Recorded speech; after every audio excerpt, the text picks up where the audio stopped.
दूर कहीं एक बहुत घना और विशाल जंगल था।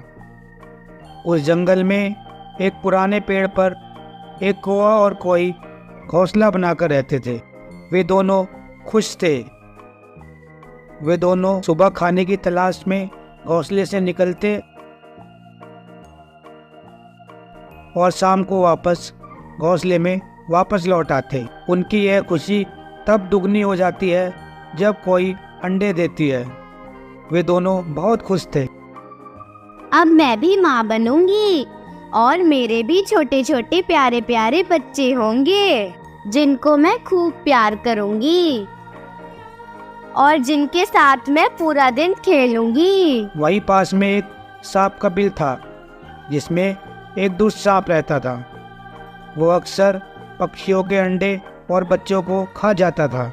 जब सांप को कोई के अंडे देने की बात पता चली तो वह कोई के अंडे खाने के इरादे से उनके घोंसले की तरफ जाने लगा। अरे देखो, यह दुष्ट सांप हमारे घोंसले की तरफ आ रहा है।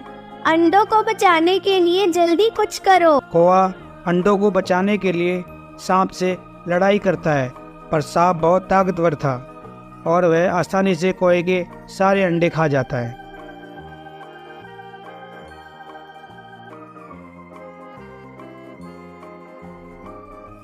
इससे कौवे को बहुत दुख होता है और वह रोते हुए कौवे से कहती है, उस दुष्ट सांप ने मेरे सारे अंडे खा लिए।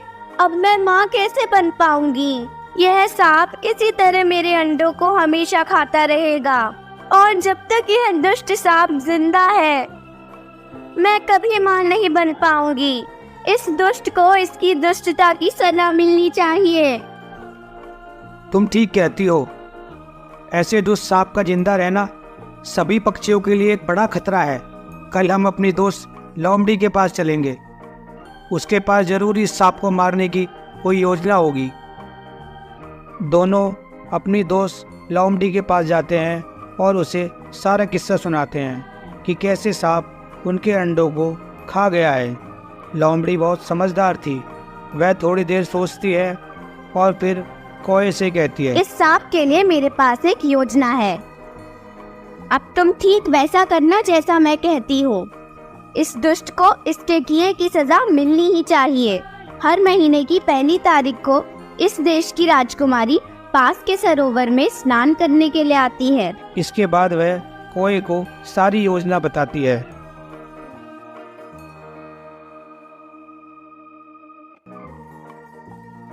हर बार की तरह महीने की पहली तारीख को राजकुमारी सरोवर में स्नान करने के लिए आती है और वह नहाने से पहले अपने सभी आभूषणों को एक थाल में रख देती है और नहाने के लिए सरोवर में चली जाती है।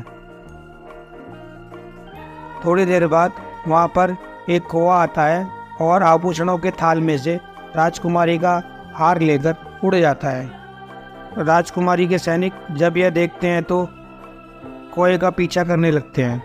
कौवा उस हार को लेकर सीधे उस सांप के बिल के पास पहुंचता है और उस हार को सांप के बिल में डाल देता है।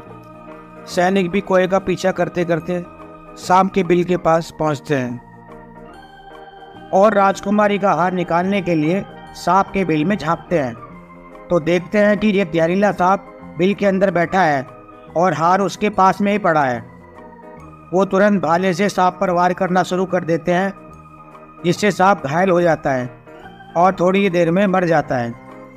इस तरह से दुष्ट सांप का अंत हो जाता है और कौवा और कोई फिर से खुशी से रहने लगते हैं।